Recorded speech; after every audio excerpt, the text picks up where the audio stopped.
conversations that you'll be asking about the future of maternal child health. And I encourage you to think broadly and capaciously and to understand at times like this, things that we took as fact, we might have to reimagine and rethink.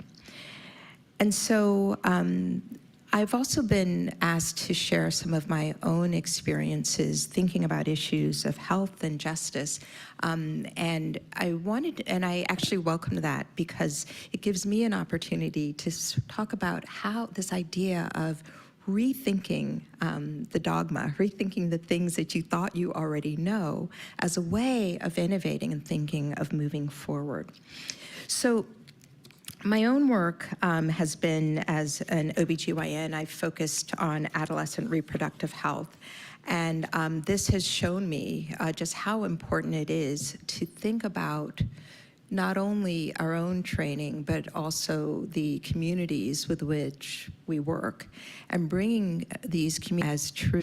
And my work has really been in promoting adolescent health and well-being. And this started about 25 years ago when I was conducting my first ever research study. I was a resident, and it was the early 2000s, and I was starting to look at this body of research, and it was really driven by thinking about the clinical care of Black and brown adolescents. And I just kept seeing one statistic after another. And what it was doing is it would compare Black teenagers, and it would say they're more likely to get pregnant, and they're more likely to get a sexually transmitted infection.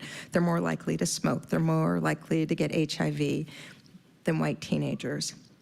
In other words, throughout my training, well-intended, I think, but there was this persistent negative narrative about Black sexual health.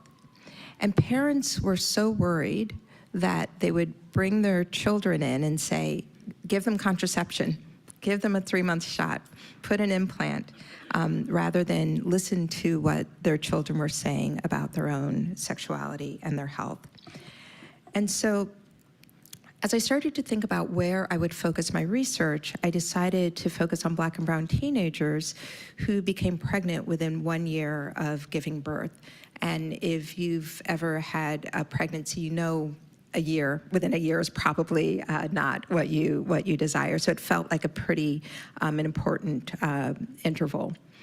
But what's more important from a maternal child health aspect is that it carries a tremendous amount of risk, preterm delivery, and multiple other challenges for both the mother and the offspring.